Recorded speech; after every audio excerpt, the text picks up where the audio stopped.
Hello everyone. तो कैसे हैं आप लोग? उम्मीद करते हैं बढ़िया होंगे, शानदार, जिंदाबाद, जबरदस्त होंगे। तो ये हमारा सेट का वीडियो होने जा रहा है और आप जो है डेली सेट लगाइए, 1 2 3 जितना आपको मिल रहा है उतना लगाइए। अब थोड़ा सा भी अपने आप में जो है वो क्या कहते हैं कि मन का खिंचाव मत करिए कि थक गए हैं। अब थकना नहीं है। मात्र आपके पास आज 1 तारीख है, मुश्किल से आपके पास 15 दिन अब बच गए हैं। कम से कम 15 दिन में 30 सेट तो आप जरूर ही लगा लीजिए। सेट लगाइए, देखिए कहाँ कमी लग रहा है और उस कमी को दूर करने की कोशिश करिए जितना जल्दी से जल्दी हो सके। समझ रहे हैं? तो ये जो है आपका सेट होने जा रहा है 27 तारीख को जनवरी में, जो 2019 में हुआ है। शिफ्ट सेकंड का है, समझ रहे हैं? फर्स्ट इसका शिफ्ट हो चुका है, तो ये हम लोगों की तरफ से सेट नंबर 4 होगा। तो आइएगा, अगर आप इंटरेस्टेड हैं तो वीडियो पे बने रहिए और हम लोग आगे देखेंगे। बाकी जो लोग नए हैं, चैनल को सब्सक्राइब करके आप एग्जाम्स गेंगे का मेंबर बन जाएंगे। समझ रहे हैं कि नहीं? तो आइए हम लोग सवाल पे देखते हैं। इधर उधर की बातें करने का कोई मतलब नहीं है, काम काम पे ध्यान देते हैं। सुनिएगा क्या कह रहा है कि 6 से विभाजित सबसे छोटी 4 अंकों वाली संख्या के अंकों का योग और 11 से विभाजित सबसे छोटी 5 अंकों वाली संख्या के अंकों का योग का गुणनफल।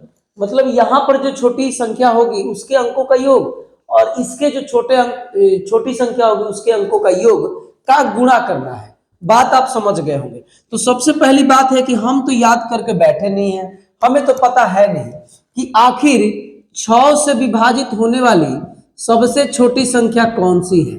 तो आप जल्दी जल्दी ये करेंगे।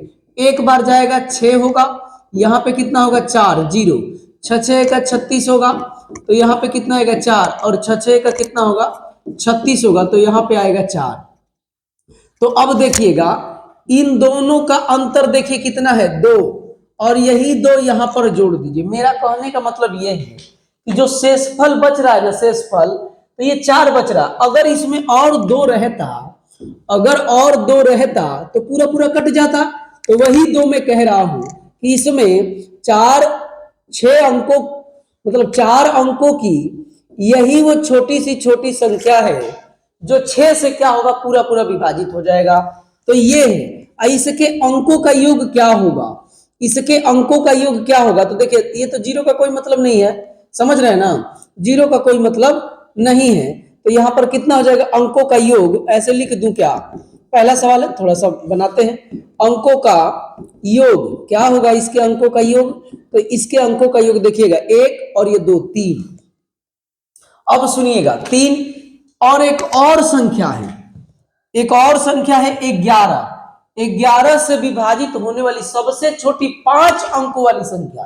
तो 5 अंकों वाली सबसे छोटी कह रहा है, तो 5 अंकों की सबसे पहले छोटी संख्या लिखिए 1 2 3 4 5, ठीक है। और 11 से भाग दीजिए, तो 11 नवा 99, ये बहुत जल्दी हो जाएगा। 99, 1 0 नहीं जाएगा, 0 बढ़ाइए, 11 नवा कितना होगा 99, 1 बचेगा, ठीक है। तो अब आप देखिएगा ये वाला कितना होगा, इन दोनों का अंतर कितना होगा? तो इन दोनों का अंतर 10 होगा। यही वाला 10 इसमें जोड़ेंगे तो कितना होगा 1000, ऐसे लिखता हूं और इसी में 10 जोड़ूंगा तो ये हो जाएगा। तो ये वो संख्या है 5 अंकों की जो 11 से पूरा पूरा विभाजित हो जाएगा। जैसे बात यहां पे हुई थी वैसे ही बात यहां पे भी हुई है कि अगर ये 10 रिमाइंडर बचा है, इसमें और आप देखिए, सॉरी, एक रिमाइंडर शेषफल 1 बचा है, इसमें और 10 रहता, आप ऐसे ही समझ लीजिए, इसमें और 10 रहता तो ये पूरा पूरा एक बार चला जाता। तो यही तो वो 10 ऐड किया। तो इसके अंकों का योग क्या है? तो इसके अंकों का योग होगा बाबू भैया 2, और कह रहा है कि इसका, इस 3 का और इस 2 का गुणनफल बताइए, गुणनफल। तो 3 दूना का कितना होगा 6, और यही 6 आंसर है, जानते हैं? सुनिएगा यही 6 आंसर है। जैसे ही ये 3 आया था ना, मैं समझ गया था कि आंसर में कोई 3 का मल्टीपल होना चाहिए, क्योंकि 3 से गुणा करना है। 3 का गुणा कहीं 3 ये जाएगा कहीं नहीं। तो इसमें आप खुद देख लो कि किसमें 3 है, तो बस यहीं पर 3 है और कहीं 3 नहीं है। ये आपको करने की भी जरूरत नहीं थी। ऐसे आप अप्रोच लगाएंगे तो जरूरी थोड़े नहीं वहां चेक करना है कि पूरा चेक करके आपको कंप्लीट नंबर दिया जाएगा, नहीं। आप चाहे जो पैतरे आजमाओ, सवाल का आंसर सही होना चाहिए, ऑप्शन सही होना चाहिए। तो ये जब 3 आया ना, देखिए ये प्रोसेस आप 100% जानते हैं। बात स्पीड की है कि कितना जल्दी आप कर लेंगे। तो ये जैसे ही 3 आया ना, मैं एक बार सरसरी निगाह से देखा कि 3 का कोई मल्टीपल है, 3 का कोई गुणज है, तो एक ही जगह है ये है। और वो बात आपको जरूर याद होगी, कई वीडियो में बोल चुका हूं कि उत्तर प्रदेश पुलिस और एसएससी जीडी में जो है इतना कॉम्प्लिकेटेड नहीं देगा कि आपको चारों ऑप्शन में जो है 3 का multiple they they. By the way किसी किसी चैप्टर में या किसी किसी सवाल में हो रहा है, मैं शुरू में ही बहुत बार ये बोल चुका हूं। तो ये आपका क्वेश्चन नंबर 1 था। तो आइएगा नेक्स्ट सवाल पे चलते हैं। आप वीडियो देखते नहीं हैं, पहली चीज तो ये है, कंप्लीट वीडियो देखिए, तब थोड़ा समझ में आएगा कि कैसा पढ़ाया जा रहा है। अगर वीडियो देख भी ले रहे हैं तो कमेंट वगैरह जरूर आप करिए, समझ रहे हैं कि कैसा आपको लगा। जिस तरीके से लगेगा थोड़ा इंप्रूवमेंट करने की कोशिश की जाएगी, समझ रहे हैं ना। हार नहीं मानूंगा और रार नहीं ठानूंगा, सुने होंगे आप अटल बिहारी वाजपेयी वाली बात, तो वही बात है, हार तो मानूंगा नहीं, समझ रहे हैं। लेकिन हाँ, आप थोड़ी सी मदद कर देंगे, आप क्या करके कमेंट करके, जो भी इंप्रूवमेंट होना होगा मैं करूंगा, लेकिन हार तो बिल्कुल नहीं मानूंगा, समझ रहे हैं। तो आइएगा, अब हम लोग, ये पहला सवाल था, नेक्स्ट सवाल पे चलते हैं। देखिएगा नेक्स्ट सवाल में क्या कह रहा है। नेक्स्ट सवाल में कह रहा है कि सबसे बड़ी 5 अंकों की संख्या। तो 5 अंकों की सबसे बड़ी संख्या क्या होता है भाई? 5 × 9, ये तो 3 4 में पढ़ाया जाता है कि नहीं? इसमें तो कोनो दिक्कत नहीं है। तो 5 × 9, और कह रहा है और सबसे छोटी 4 अंकों की संख्या के बीच का अंतर। तो सबसे छोटी 4 अंकों की संख्या कितना होगा? 1000। तो यहाँ पे 8, यहाँ पे 9 9 9 9, 3 × 9 और 8, 3 × 9 और 8 ना, 3 × 9, 3 × 9, ये ऑप्शन नंबर आपका सी होगा, ऑप्शन नंबर सी। इसमें कोई दम नहीं था। नेक्स्ट सवाल पे चलते हैं। आइएगा, ये इंग्लिश हिंदी दोनों गया, इसलिए लंबा आपको दिख रहा है, लेकिन लंबा है नहीं, समझ रहे हैं। सब कुछ ठीक चल रहा है, आवाज वगैरह प्रॉपर देख लीजिए, ठीक है। अब देखिएगा, किसी संख्या के बच्चों के बीच मुफ्त नोटबुक समान रूप से बांटे गए, कॉपी बांटी गई है। प्रत्येक बच्चों को मिली नोटबुक की संख्या बच्चों की संख्या का 1/8 है, ठीक है, बच्चों की संख्या का 1/8 है। तो अगर आप पहले बच्चों की संख्या जानते रहेंगे, बच्चों की, यहां से देखिए, बच्चों की मान लेते हैं कि मानव बच्चों की संख्या कितनी है? मानव बच्चों की संख्या बराबर 8x कर लेता हूं, जानबूझ के 8x किया क्योंकि आप देख लो 1/8 कर रहा है, तो 1/8 करेंगे तो मजे में हो जाएगा, आराम से हो जाएगा। मेरा कहने का मतलब ये है। तो कह रहा है कि प्रत्येक बच्चों को मिली नोटबुक की संख्या बच्चों की संख्या का, तो बच्चों की संख्या का, तो प्रत्येक बच्चे को कितना नोटबुक मिलेगा?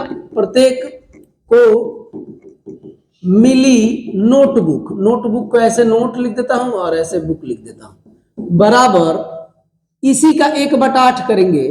सुनिएगा 8x का 1/8 करना है, तो ये से ये कट जाएगा, तो 1 से तो बचेगा, इसीलिए तो ऐसा मैं माना था। तो ये हो गया। अच्छा ये बताइए, एक बच्चे को 2 लड्डू मिल रहा है और टोटल बच्चे हैं 8, तो टोटल लड्डू कितना होगा? तो 16 लड्डू होगा। तो यहां से आप निकाल दीजिए कुल नोटबुक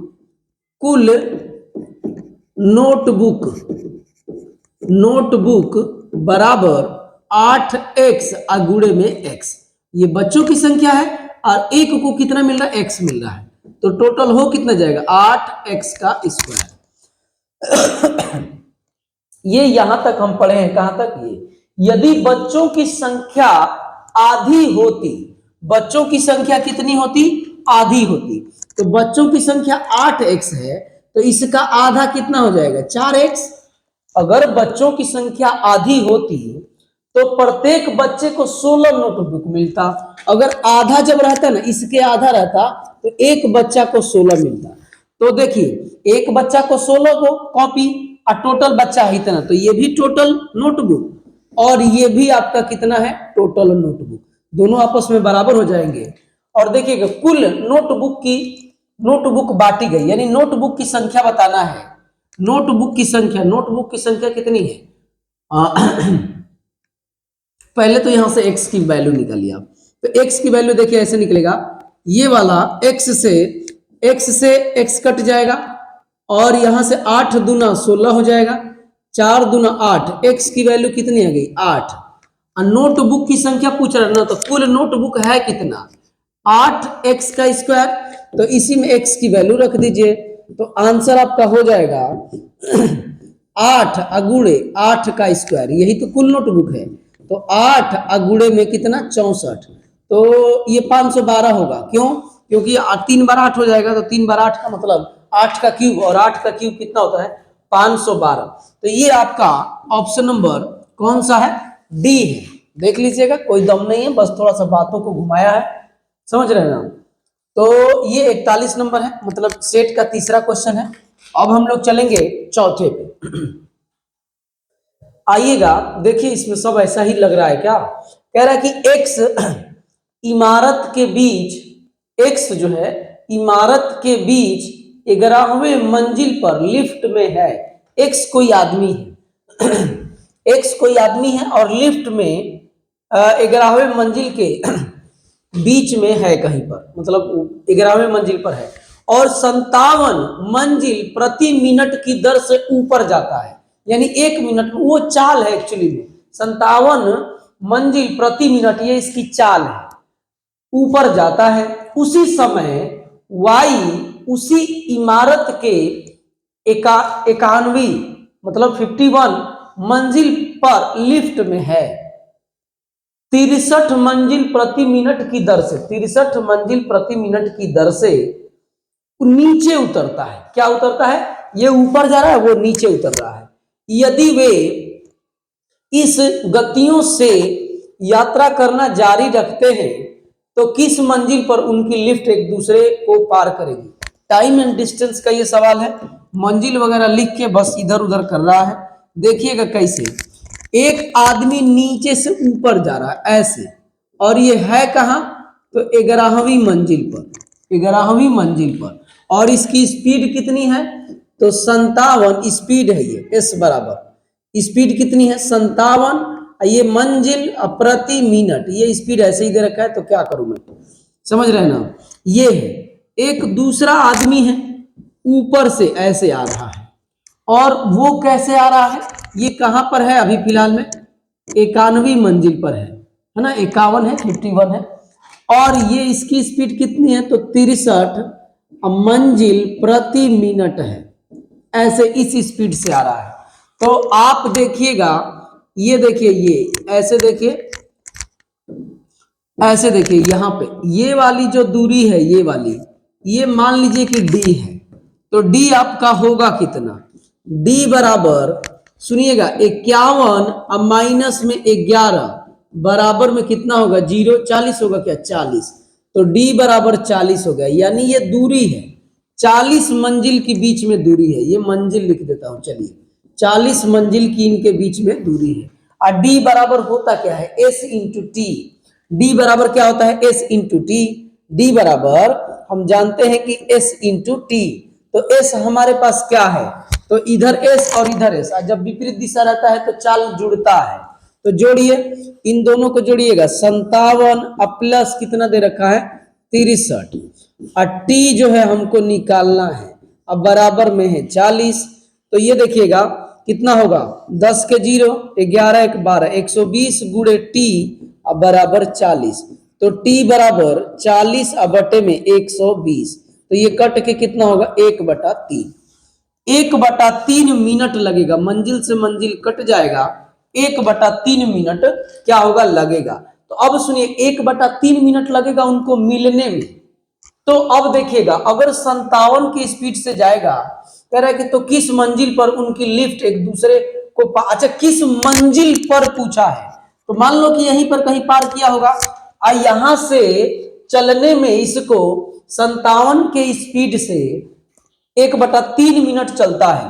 तो सुनिएगा, यहां से आपका मिनट चलता है, तो एक बार और डी बराबर निकाल लो। डी कितना है? 57 इंटू टी कितना है? तो 1/3। तो ये से ये कटेगा 19, यानी 19 मंजिल। डी यह ना दूरी जो है मंजिल को डिनोट करता है। 11 मंजिल के बाद 19वां मंजिल पर एक बाद 19वां मंजिल पर मिल जाएंगे। तो 11 मंजिल पहले से है और 19 मंजिल और बाद जाके वो मिलेंगे, तो 30 मंजिल पर वो जाके क्या हो जाएंगे, मिल जाएंगे। 30 मंजिल देखिए ऑप्शन नंबर डी में है। समझ रहे हैं, ये थोड़ा इधर उधर किया है आपको दिग्भ्रमित करने के लिए, लेकिन सवाल टाइम एंड डिस्टेंस का है। अगर आप 63 के भी स्पीड से आओगे ना, ऊपर से भी 1/3 मिनट चलोगे तो भी 30 आएगा। आप घर पे चेक करके देख लीजिएगा, चाहे आप इधर से जाओ चाहे आप इधर से जाओ, मिलन जो है आपका 1/3 मिनट में ही होगा। और 1/3 मिनट में चाहे इससे निकालो चाहे इससे निकालो, पता चल जाएगा कि किस दूरी पर यानी किस मंजिल पर आकर मिले हैं। तो मैं अपने तरफ से पूरी कोशिश किया हूं ताकि आपको बढ़िया से समझ में आ जाए। बाकी आप कमेंट करिएगा कि क्या दिक्कत है क्या दिक्कत नहीं है।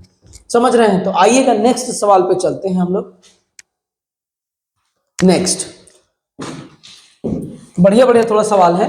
कह रहा है कि एक्स के पास बैंक खाते में, अच्छा सुनिएगा, ऐसे सवाल सब में हर सेट में एक एक आ रहा है, जोड़ना घटाना है। एक्स के पास खाते में कितना रुपया है, तो 100.82 रुपया है।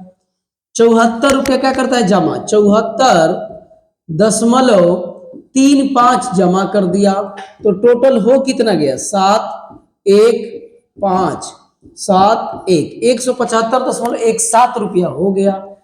और क्या है 50.17 निकालने के बाद, तो ये 50.17 निकाल लिया, निकालने का मतलब माइनस, तो ये 00 दशमलव, और ये तो आप जानते हैं आराम से घट जाएगा 125। अपने बैंक बैलेंस के साथ 5 के कितने चॉकलेट खरीदेगा। अब उसके पास बचा है 125 रुपया, तो 5 वाला चॉकलेट लेगा, तो 5 से भाग दे दीजिए, पता चल जाएगा कि कितना चॉकलेट उसको मिलेगा। तो अपने बैंक बैलेंस का पूरा जो 125 रुपया उसमें बचा है, अगर 5 वाला चॉकलेट लेगा ना तो उसको 25 को चॉकलेट मिलेगा। बात बुझाया है, तो इसमें कोई दम नहीं था। तो आइएगा हम लोग नेक्स्ट पे चलते हैं। कह रहा कि वह छोटी से छोटी संख्या कौन सी है जो 12, 20 और 24 द्वारा विभाजित किए जाने पर प्रत्येक दशा में शेष 8 बचता है। अच्छा आप मुझे ये बात बताओ कि घर पे हम लोग खूब बढ़िया से एलसीएम एचसीएफ निकाल के हल करेंगे, लेकिन यहाँ पर ऑप्शन एग्जाम में कैसे करेंगे। कह रहा है कि 12 से, अब 20 से और 24 से भाग देने पर ना हर बार कितना बच रहा है, 8 बच रहा है। वो कौन सी संख्या है, तो ये है ना चारों में से कौन संख्या होगा। तो आप बताओ 8 जो बच रहा है वो मैं 8 निकाल दे रहा हूं, 8 वो मैं क्या कर दे रहा हूं, माइनस कर दे रहा हूं। तो इसमें से -8 करेंगे तो 110 होगा। आप मुझे बताओ कि जो शेष बच रहा है वो अगर निकाल देंगे तो ये बचेगा, ये जो बचेगा तो उससे कटना चाहिए, तो 12 से तो ये नहीं कटेगा। इसका मतलब कि ऑप्शन नंबर ए हमारा नहीं होगा। अब आइएगा बी पर, 8 इसमें से माइनस करो तो कितना होगा, 120 होगा, 120 होगा। ठीक है, अब देखिए इससे भाग दीजिए तो कट जाएगा खूब आराम से, इससे भी भाग देंगे तो 6 बार में कट जाएगा, इससे भी भाग देंगे तो कितनी बार में कट जाएगा, 24 5 120। यानी पक्का हमारा आंसर कौन सा होगा भाई मेरे, ऑप्शन नंबर बी। बात देख लीजिएगा, रह गई बात सॉल्यूशन की, बुक में सॉल्यूशन दिया है, आप आराम से देख लीजिएगा। अगर तनिक भी 1 सेकंड भी आपको मैं बचा दूंगा तो आपको लाभ होगा। समझ रहे हैं ना, बाकी बुक में सॉल्यूशन है, नॉर्मल तरीके से आप चैप्टर वाइज पढ़ लिए होंगे, तो आप देख लीजिएगा। तो आइएगा हम लोग नेक्स्ट देखते हैं। नेक्स्ट देखिएगा क्या कह रहा है कि यदि 2x + 3 रेशियो 5x + 4 का 3 गुना, ये 3 गुना नहीं है, ये ट्रिप्लीकेट है। ट्रिप्लीकेट का मतलब होता है घनानुपात होता है। तो कह रहा है कि 3:4 है। ये आप जानते हैं कैसे हल होता है, देखिएगा ये हर सेट में ये भी आ रहा है, ये आपका ऐसे, इसका रेशियो का मतलब बट्टा होता है भाई, तो ये आप ऐसे लिख दीजिए। अब बराबर इसी का घनानुपात कह रहा है, 3/4 का घनानुपात, घनानुपात मतलब घन, समझ रहे हैं। तो अब ये देखिएगा, ये देखिए 2x अब प्लस में 3 अब बटे में 5x अब प्लस 4 बराबर ये 3 का क्यूब 27 और ये कितना 4 का क्यूब 64। अब ये क्रॉस मल्टीप्लाई करके आप हल कर लो, या थोड़ा सा ऑप्शन की तरफ ध्यान देते हैं। कह रहा है कि x का वर्ग, क्या हमसे पूछा है कि x का वर्ग बताओ। जो ये x है ना, x मत बताओ, x का वर्ग बताओ। तो x का वर्ग कौन है आप मुझे बताओ। x का वर्ग आंसर में है, यानी अगर यहां से x में निकालूं तो क्या होगा 10 होगा। अगर यहां से x निकालूं तो कितना होगा 11 होगा। यहां से x की वैल्यू कितना होगा 12 होगा, क्योंकि उसी का तो ये वर्ग है। और यहाँ पे कितना होगा x की वैल्यू तो 13 होगा। तो 10 अगर यहाँ पे रखोगे तो 10 दूना 20 3 23, ये 23 है ना, तो ई नहीं होगा। अब 11 रखो तो 11 दूना 22, अब 22 3 25, ये 25 है ना। अब ये रखो 12 रखो तो 12 दूना 24 और 3 27, यानी यस ये 27 है, यानी ऑप्शन नंबर कौन सा होगा, सी होगा। देखिए आप गुणा करोगे ना भाई तो ये सब टाइम लगेगा। 64 दूना 128, 64 तिहाइयां करना पड़ेगा, तो आप थोड़ा सा टाइम लगेगा। 182 होगा, चाहे जो भी होगा, एक बात की बात कह रहा हूं। अब सुनिएगा 192 हो जाएगा। अब ये 27 5 135, 27 चौके 108। मान लो मुझे तो थोड़े बहुत टेबल याद हैं तो कर लूंगा, लेकिन आपको दिक्कत हो सकती है। अब फिर इधर से उधर ले जाके घटाओ, मैं कह रहा हूं कि ऑप्शन में रख दो, हो जाएगा। बात समझ रहे हैं कि नहीं? तो यही बात है। तो 45 नंबर। अब हम लोग चलेंगे 46 नंबर पे। जी जी, तो ये रहा आपका 46 नंबर। देखिएगा, और हमारी टीम जो है देखिएगा मेहनत कर रहे हैं, तो एक चाय आया है बेहतरीन। तो आइएगा, हम लोग क्या करते हैं, आप पढ़िए और बताइए कि कैसे होगा। ये एवरेज का सवाल है। कह रहा है कि एक परीक्षा में, बेहतरीन चाय बना है, एक्चुअली में कॉफी है ये। एक परीक्षा में एक छात्र ने 85% अंक प्राप्त किए, यानी ऑल ओवर कितना नंबर लाया है 85%। और कह रहा है कि चार विषय में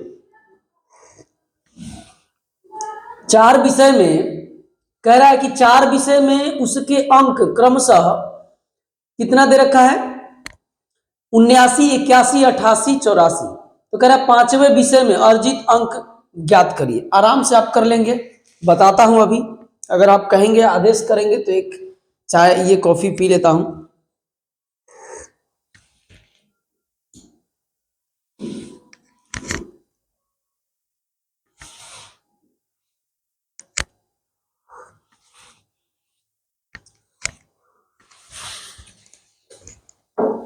आइएगा, ध्यान दीजिएगा, सुनिएगा कह क्या रहा है। बहुत सारा तरीका है, लेकिन मैं जो तरीका कह रहा हूं वो आपको फायदा पहुंचाएगा। एक में पाया, पहले विषय में पाया है कितना 79, दूसरे वाले में कितना पाया 81, तीसरे वाले में कितना पाया 88, चौथे वाले में कितना पाया 94, और पांचवें वाले में पता नहीं, लेकिन सब में कितना पाया है ऑल ओवर 85%। 85 85 85 85, मतलब हम 85% पाए हैं। इसका मतलब क्या है कि सब में 85 85 नंबर होना चाहिए था, लेकिन कहाँ 85 है। इसमें 85 से कितना कम है 6 कम है, इसमें 85 से कितना कम है 4 कम है, ये 85 से कितना अधिक है 3 अधिक है, ये 85 से कितना अधिक है, तो ये आपका 85 से कितना देखेंगे 9 अधिक है। 9, समझ रहे हैं ना? 85 से कितना अधिक हो गया है 9। अब आप देखिए यहां पर ये अधिक में कितना हो जाएगा तो 12, और ये कम में कितना होगा तो 10। तो एक्चुअली में अगर आप टोटल देखेंगे तो कितना अधिक हो रहा है 2, यानी इधर के जो लोग हैं ना वो 2 एक्स्ट्रा लड्डू ले लिए, 2 एक्स्ट्रा लड्डू ले लिए हैं। और सबको चाहिए कितना कितना 85 85 ही चाहिए। तो अगर आप ना, यहाँ पे पेन चेंज कर देता हूं, आप न इस आदमी को अगर तुम 83, मेरे भाई अगर आप 83 दे दोगे तो ये जो एक्स्ट्रा खा लिए हैं 2 लड्डू, ये कहेगा कि जैसे जाने दो यार, जब सबको 85 चाहिए या तुम लोग 2 अधिक खा लिए तो मैं 2 कम खाऊंगा। तो यानी 5वां आदमी कितना पाया है, यही आपका आंसर है। 5वें विषय में कितना परसेंट चाहिए 83%। बढ़िया कंसेप्ट है। नहीं तो आपको सबको जोड़ना पड़ेगा, जोड़ लेना, 5वें की जगह पे x रख लेना, बटे में 5 कर देना, बराबर में 85 कर देना, कर लेना। समझ रहे हैं ना? आइएगा नेक्स्ट पे चलते हैं। जल्दी जल्दी नेक्स्ट तो नहीं कर दे रहा हूं जी, देख लीजिए आप। चलिएगा, कुछ वस्तुओं को उनके लागत मूल्य से 25% ऊपर अंकित किया जाता है। 100 की जो वस्तु होगी उसको कितना अंकित किया जाता है? 125।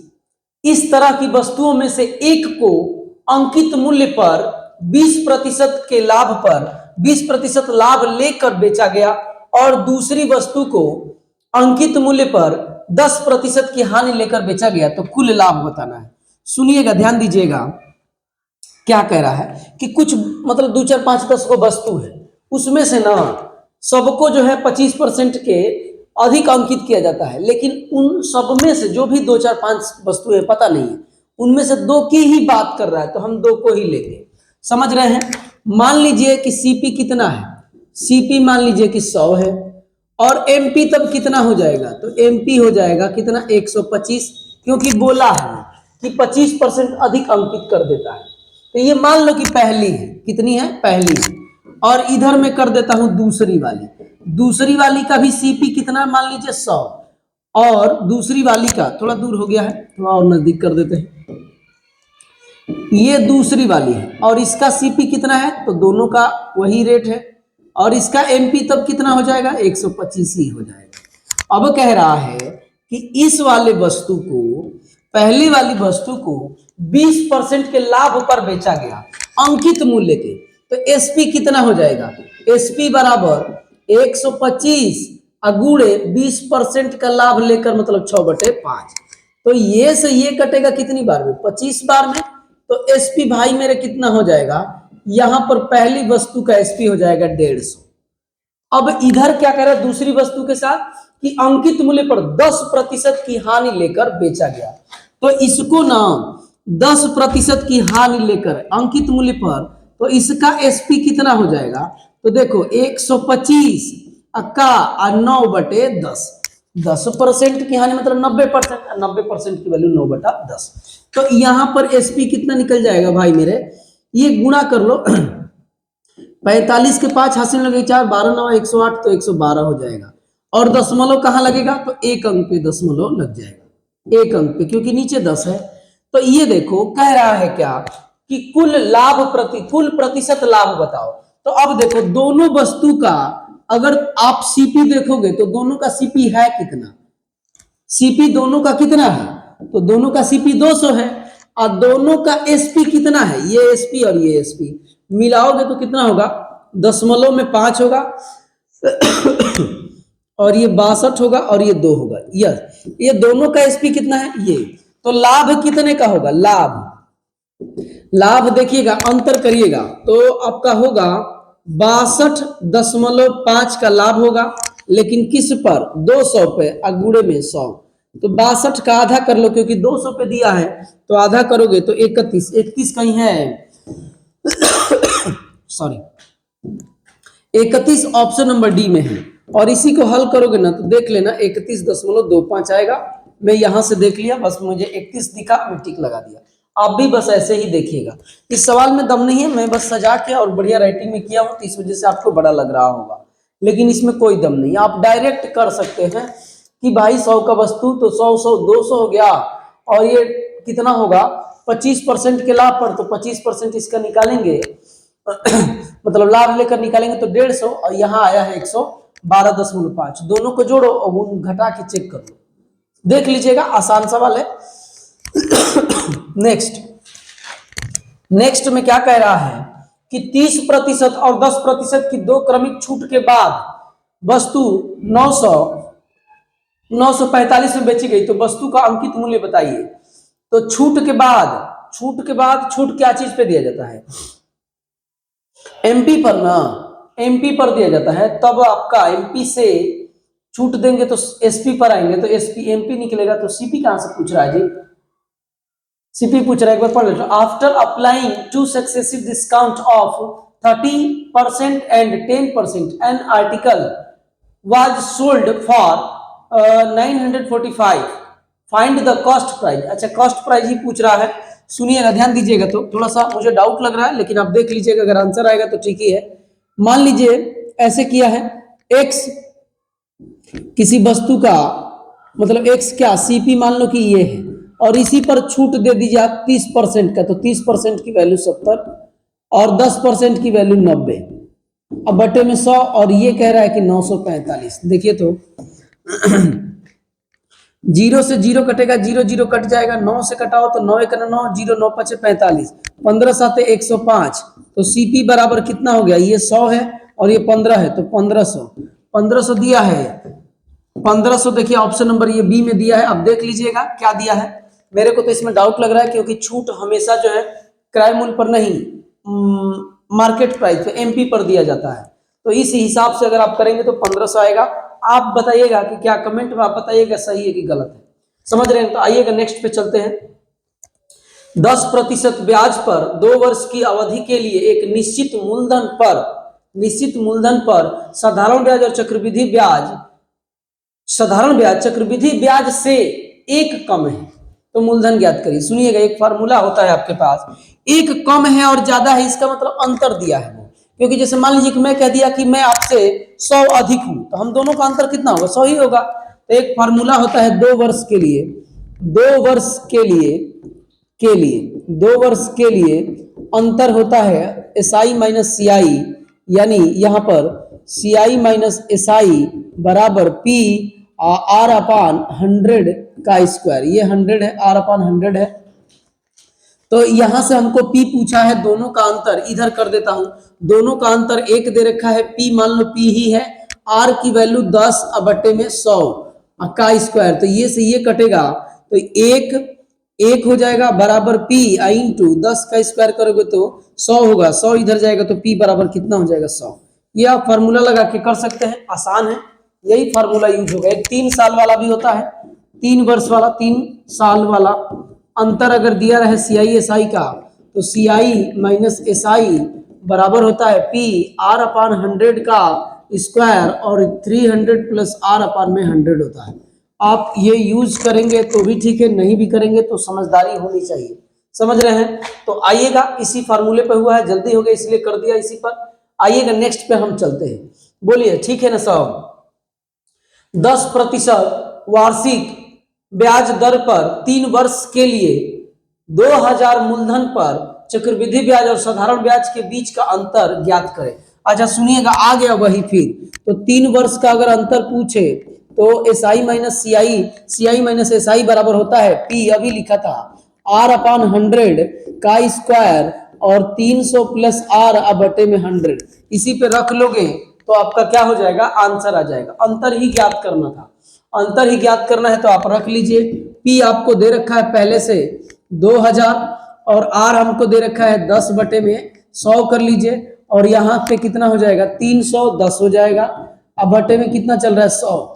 तो आप यहां से 0 से 0 काट लोगे, ये 0 से 0 काटोगे, यहाँ पे स्क्वायर है।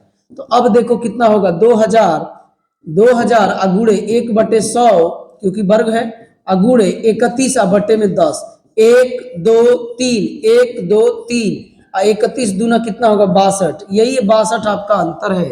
62 जहां पे होगा आप टिक लगा सकते हैं। समझ रहे हैं? फार्मूले पर रख के मैं कर दिया हूं। आप चाहेंगे तो फार्मूला नहीं भी लगाएंगे। एक और आपको विधि जरूर क्लास में बताई गई होगी क्लास में, कि जब जब R आपका R जो है इस रूप में दिया हो, मतलब जैसे देखिए R हमको 10% दिया है, 10% की वैल्यू 1/10 होगा, तब 3 साल में P हमारा मूलधन जो है A का क्यूब होता है, यानी 10 का क्यूब 1000, 10 का क्यूब 1000। 1000 की वैल्यू कितना दे रखी है पहले से, 2000, तो 1 यूनिट की वैल्यू 2 P होगा। और अंतर जब पूछे SI माइनस CI, अंतर मतलब CI माइनस SI बराबर, तो ये होता है 3A प्लस 1। तो A की वैल्यू 10 है, देखिए A की वैल्यू 10 है, यहां से ये रिलेशन बनाइए, A की वैल्यू 10, तो 10 या 30 1 31, 31 यूनिट होगा। 1 यूनिट की वैल्यू 2 है, तो 31 दूना 62 होगा। ऐसे भी करेंगे तो वैसे भी करेंगे, तो जो आपको करना है आप कर लीजिए। दोनों विधियां जरूर आपको टीचर ने बताया होगा जहां से भी आप पढ़े होंगे।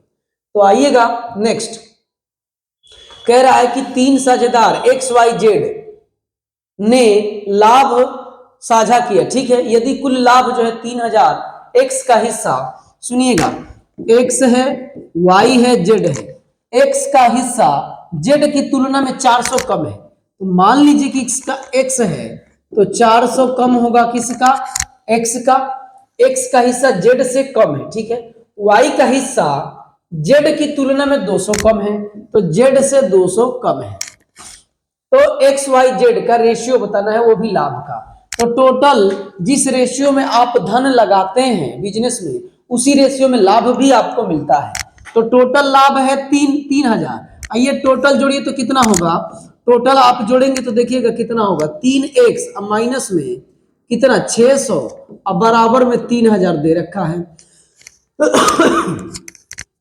तो यहां से देखिएगा 3x बराबर ये उधर जाएगा तो कितना हो जाएगा भाई 3600, तो x बराबर कितना होगा 1200। तो अब देखिएगा x y z अब आराम से निकल जाएगा, x की z की वैल्यू 1200, 1200 में से 200 कम मतलब 1000 और 1200 में 400 कम तो 800, 800। अब इसी को आप रेशियो इसका निकाल दीजिए, रेशियो पूछा है 2 जीरो से 2 जीरो 2 जीरो 4 5 2 से कटा रहा हूं और 6 4 5 6। देखिए ऑप्शन नंबर सी में 4 दिख रहा है, केवल एक ही जगह पे 4 है। ये 4 भी आप कर लेते, टिक लगा के आगे निकल जाते। बात समझ में आ रही है कि नहीं? तो बात समझ में आ रही होगी तो आगे हम लोग बढ़ रहे हैं। थोड़ा सा आपको भी एक कदम आगे बढ़ाना है कि जोड़ना है, समझ रहे हैं ना। बहुत धीरे धीरे सब्सक्राइबर बढ़ रहे हैं, जो कि इतने बच्चे फॉर्म भरे हुए हैं, उसके बावजूद भी यही स्थिति है। और रह गई बात, मैं आपको 110% लिख के कह दे रहा हूं कि जितने भी बड़े बड़े टीचर्स हैं, ये मैं किसी की शिकायत नहीं कर रहा हूं, मैं भी किसी से पढ़ा हूं और मैं किसी से पढ़ा हूं ना, तो वो भी किसी न किसी से पढ़ाए होंगे जो मुझे पढ़ाए हैं। तो इसमें कोई शर्माने वाली बात नहीं है, पढ़ना पढ़ाना कोई बुरी बात नहीं है। समझ रहे हैं ना। तो आप किसी भी टीचर से मेरी कंपेयर तुलना कर लीजिएगा, जो भी रिस्पेक्टेड टीचर है कर लीजिएगा, तनिक सा रत्ती भर भी आपको डिफरेंसेस नहीं मिलेंगे, समझ रहे हैं ना। क्योंकि मैं उतना मेहनत किया हूं, जॉब नहीं है, मैं समझ रहा हूं मेरे पास जॉब नहीं है, तो आपको लग रहा होगा कि अरे बस कोई भी उठ के और ये व्हाइट बोर्ड लेके, ये क्या बोलते हैं, स्मार्ट बोर्ड लेके ऐसे शुरू कर दिया। ऐसे शुरू नहीं हुआ है, हम लोग ऑफलाइन में थोड़ा ठीक ठाक चलती है स्थिति, इस वजह से जो है ऑनलाइन में भी हम अपना जगह बनाने की कोशिश कर रहे हैं। बाकी आप समझदार हैं, आपको ज्यादा बताने की जरूरत नहीं है। आइएगा 51 के बाद 52 नंबर पे चलते हैं। एक परिवार में माता पिता और 3 बच्चे, माता पिता 2 गो और 3 गो लड़का, तो 5 गो है। मतलब परिवार में टोटल कितने लोग हैं, परिवार में 5 लोग हैं, ये दिमाग में रख लीजिए। माता पिता की औसत आयु, माता पिता की औसत आयु 36 है। तो माता पिता, ये देखिए ये माता है अब प्लस पिता है, तो दोनों का योग कितना हो जाएगा 2 गुणे 36। कैसे, तो देखिएगा ऐसे, औसत, औसत बराबर योग अब बटे में संख्या। तो योग में निकाला हूं, देखिए दोनों का योग निकाला हूं, माता और पिता, पी लिख दिया हूं पिता को, तो क्या हो जाएगा औसत गुणे संख्या। तो औसत है 36 और संख्या है 2, तो ये हो कितना जाएगा माता पिता 72। योग माता पिता के उम्र का योग। अब बच्चों की औसत आयु 10 है, तो बच्चे कितने हैं 3 बच्चे हैं, बच्चे का योग, बच्चों का योग, तो बच्चे हैं 3, तो 3 अगुणे 10 बराबर 30।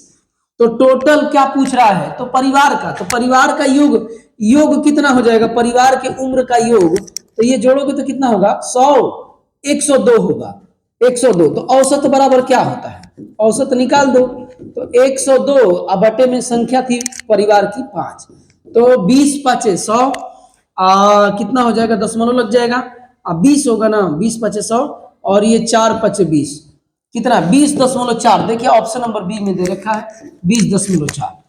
तो ये आपका आंसर होगा। ये आप आराम से भी कर सकते हैं, कोई बड़ा बड़ा नंबर नहीं है, समझ रहे हैं कि नहीं। आइएगा उसके बाद से नेक्स्ट पे चलते हैं। 18 वस्तुएं 15 की औसत कीमत पर बेची गई, यानी 18 वस्तुएं खरीदा गया है, एक वस्तु का दाम कितना है 15, मतलब औसत कीमत 15 की औसत कीमत पर क्या कर दी गई है, बेची गई है। 12 वस्तुओं की लागत कीमत प्रति वस्तु 16 थी। अच्छा 12, इसमें से 16 का बताया है कि कितना है, 12 वस्तुओं का रुपया, एक वस्तु का 16 रुपया खरीदा गया है। शेष 6 वस्तुओं में प्रत्येक का लागत मूल्य ज्ञात करिए यदि लेन देन में कोई लाभ हानि नहीं हुआ। कोई बात नहीं, आराम से निकल जाएगा, सुनिएगा कैसे। टोटल ना 18 वस्तु है, ये क्या है 18 वस्तु है, 18 वस्तु, प्रत्येक का दाम कितना रुपया है 15 रुपया है। तो 15 15 225, अब 15 तिया कितना होगा 45, तो 25 अब 20, 25 20 कितना हो जाएगा, सॉरी 25 में 5 जोड़ेंगे तो 30 और 40 70 270 होगा। तो ये 270 रुपया तो इसका सीपी है। लेकिन कहा क्या है कि ये जो 18 वस्तु है इसमें से 12 वस्तु को 16 के कीमत पे खरीदा, तो 12 16 192 रुपया, 192, 12 16 में गुणा करेंगे तो 192 होगा। तो कह रहा है कि जो शेष है, शेष 6 वस्तु, शेष कितना है 6 वस्तु है, तो इसको किस कीमत पर बेचे अगर हानि लाभ नहीं हुआ है तो एक काम कर लो, इन दोनों का अंतर निकालोगे। 18 वस्तु का दाम 270 है और उसमें से 12 वस्तु का दाम 192 है, तो 270 माइनस 192, तो ये कितना होगा 78 होगा, क्योंकि इधर 8 है उधर 70 है, तो 78, यही तो 6 वस्तुओं का दाम है 78, तो ये आपका 78 अब भागे 6 बराबर 13, 13 देखिए तो दिया है, तो 13 ऑप्शन नंबर देखिए सी में दिख रहा है, तो 13 नंबर आपका 13 रुपया आपका 6 वस्तु की। ये सब देखिएगा मत कि ये जाल लेखा बना दिया हूं, ये थोड़ा बढ़िया लगने के लिए बढ़िया तरीके से बताया जाता है कि साफ सुथरा दिखे, समझ रहे हैं। तो आइएगा अब इसके बाद से हम लोग 53 के बाद 54 पे चलते हैं, इसमें कोई दम नहीं था, समझ रहे ना। आएगा तो किसी भी सवाल आपको कोई भी सवाल आपको कठिन नहीं लगेगा। कह रहा है कि ए 8 दिन में एक काम को कर सकता है, कोई बात नहीं, टाइम एंड वर्क को तो हम लोग, ए जो है किसी काम को 8 दिन में कर सकता है, जबकि बी उसे 12 दिन में, बी उसे 12 दिन में कर सकता है।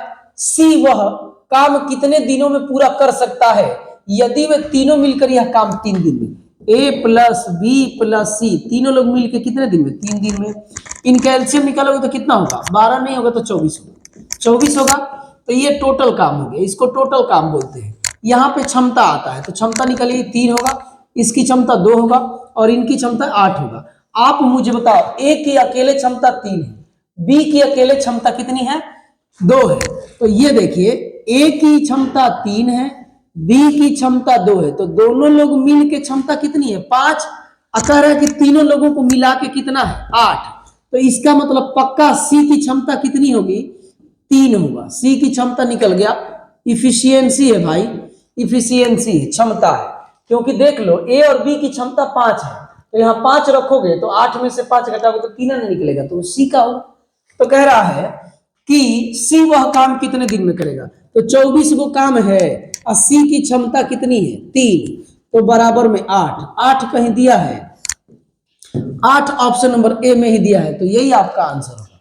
बात बुझाया है, तो बात अगर बुझाया है तो बोलिए आगे चले हम, समझ रहे हैं ना, इधर उधर की बातें ना करके काम केवल किया जाएगा तो समय कम लगेगा आपको। नेक्स्ट, यात्रा पर गया एक आदमी पहले 120 किलोमीटर 60 किलोमीटर प्रति घंटा की गति से, तो 120 हो गया और 2 घंटा लगे, ठीक है।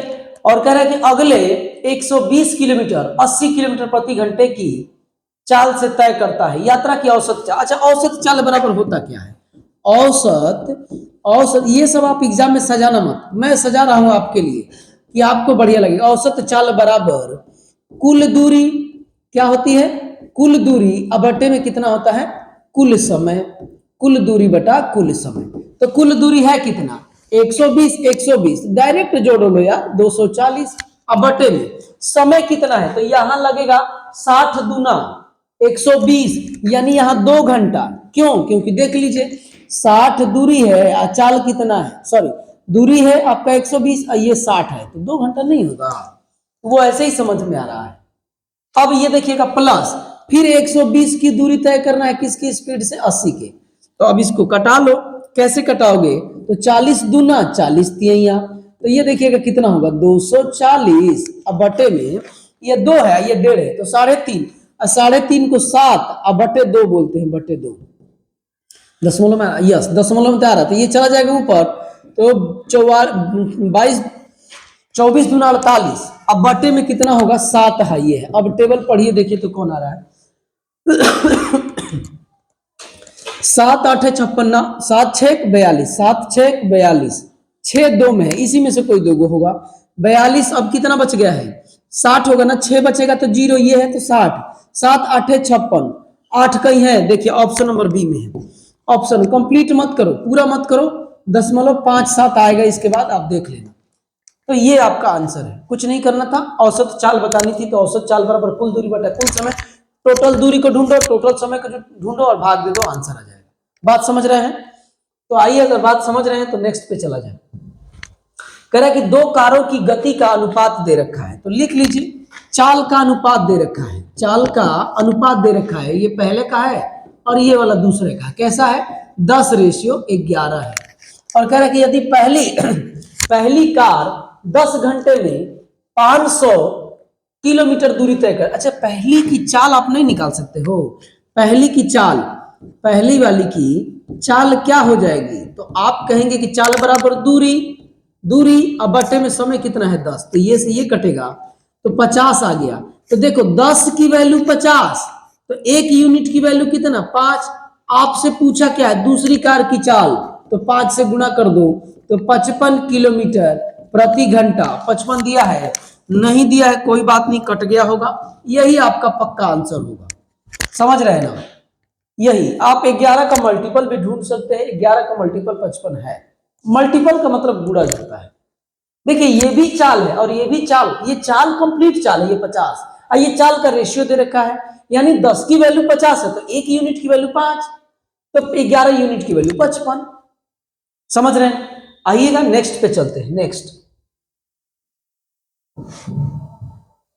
देखिए, कह रहा है कि 9 सेंटीमीटर त्रिज्या वाला एक गोला, गोला की बात कर रहा है, 3 सेंटीमीटर त्रिज्या वाले सिलेंडर के रूप में ढाला जाता है। किसी एक फिगर को किसी दूसरे फिगर में जब जब ढालेगा आयतन की बात होगी, और दोनों का आयतन आपस में क्या होगा? बराबर होगा। तो इधर मैं लिख देता हूं गोला, ठीक है? तो गोले का आयतन क्या होता है? गोले का आयतन, गोले का आयतन बराबर होता है 4/3 पाई आर का, 4/3 पाई आर क्यूब। और एक तरफ में लिख देता हूं गोला है, एक तरफ क्या है? सिलेंडर, मतलब होता है बेलन। सिलेंडर का मतलब बेलन होता है, अंग्रेजी में लिख दिया है, कोई बात नहीं, बेलन। अब बेलन का आयतन होता है, जानते हैं कितना? पाई आर स्क्वायर एच, ये होता है। अब दोनों आपस में क्या होगा? बराबर होगा। कारण है क्योंकि इसी को ढाल दिया इसमें, तो आयतन तो वही होगा, क्योंकि मटेरियल तो वही है। तो अब आपसे पूछा क्या है, दिया क्या क्या है, रख लो आप 4/3, ठीक है, अगुणे पाई तो पाई ही है, और कह रहा है कि 9 है, तो 9 का क्या कर दीजिए? क्यूब, बराबर पाई आर, आर दिया कि क्या दिया? पूछ कर एच पूछ रहा है, तो आर दिया है 3, तो 3 का स्क्वायर, आई इंटू में एच, बस सब कुछ तो है, ये है, आराम से निकल जाएगा। देखिएगा कैसे, देखिए ये 9 होगा, ये 9 कट जाएगा और ये यहां पर 2 हो जाएगा। बात समझ रहे हैं कि नहीं आप?